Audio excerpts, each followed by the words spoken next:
Joining me on the program tonight to talk about the big weekend ahead for the U.S.-China arm money and our ability to just buy goodies is BOK Chief Financial Investment Strategist Steve Wyett to talk in depth about what's at stake. Steve, tomorrow the Trump administration will meet with the Chinese, and I'm just wondering, what are you looking at specifically when it comes to these meetings in Europe? Well, hey, good morning, Rick. I think the whole idea here is that we're hoping for some progress on where the tariffs stand with China. We're currently at 145% tariff. That's an unsustainable amount. That's a level that the ability to do business with China is not there. So we've got some work to do there. I think it's important to note this is going to be led by Treasury Secretary Scott Bessent. I'm sorry, I was drawing a blank on his last name. Treasury Secretary Scott Bessent. He's been really looking at this in the right way to try and get the number down. But I would anticipate we're still going to see tariffs in the 50 to 70% range. So it's not going to disappear. There's a lot of things to talk about. It's not just trade, it's fentanyl. There are other issues that we're really working hard with China. But, Rick, this comes on the heels of our first big trade deal with the United Kingdom. So we anticipate we're going to see more deals with our trading partners as we move forward. But these talks with China are important. It's going to be difficult, but we would expect to see some progress over the weekend. Are we in a trade war with China? Is that the proper term? I think that absolutely is correct. We're treating China differently than the rest of the world. It's clear that the administration wants to see a number of companies move business out of China. How China has treated us and the rest of the world probably warrants some change to that relationship moving forward. But yes, we're in a trade war with China, and now we're just talking about how we maybe lower the temperature of that war moving forward. There have been some reports of slower exports out of China. Yes. Are you concerned that if this drags on long enough, we're going to see here in our neck of the woods empty store shelves? Is that a possibility for us? I think that's absolutely a risk, depending on how much of a company's imports they get directly from China. Yes, we did see a big surge in imports from China early, but now as the tariffs have taken place, a huge drop in imports from China. I will note, though, China's imports to the rest of the world really picked up. So it's really just about the imports that are coming into the United States. So here's what happened. A lot of companies pre-ordered, pre-tariff, trying to get in front of that, built inventories for some period of time. We're going to be fine. Those inventories are there. But the longer this goes forward, the more risk we have of seeing some empty shelves, with it toys, be it apparel, shoes, the types of products that a bigger percentage of our imports into the United States are directly from China.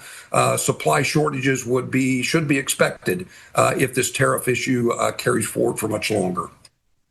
I know you're not a Trump administration official, but I do wonder, like, how much I don't see an American craving a Chinese job.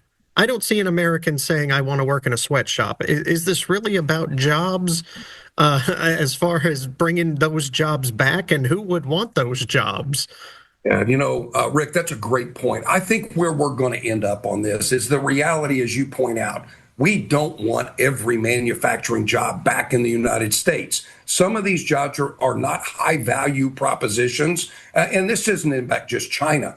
Think about Vietnam, which got stuck with a 46% tariff, at least initially. Sewing T-shirts, making shoes, low margin products like LED light bulbs and this type of stuff. Those aren't the kinds of manufacturing jobs that we necessarily want back in this country. So I think this is where there is the option for sectoral, kind of different sectors that are handled differently from a tariff standpoint. But Rick, let's be clear. We do have some areas in pharmaceuticals and some other areas that are important to our national defense that we need to have a more resilient domestic economy. That is an important goal for us to achieve. But it's nuanced, as you mentioned. We don't want every manufacturing job back in the U.S.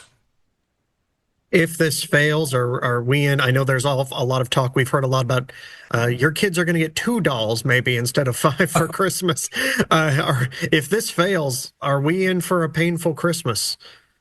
Well, I think it depends on what you're going to get your kids for Christmas. Yes, absolutely. What we're looking at is a difference in the trade, the way trade is going to work from a global standpoint.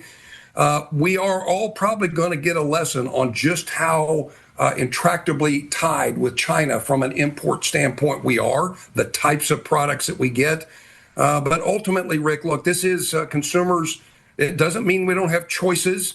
Maybe it's not dolls this Christmas; it's some other good or service that we're providing. But these low margin type products that come from China, those are the ones that are at most risk from seeing on store shelves as we move forward. Steve, in your opinion, is talks with China, is this overdue?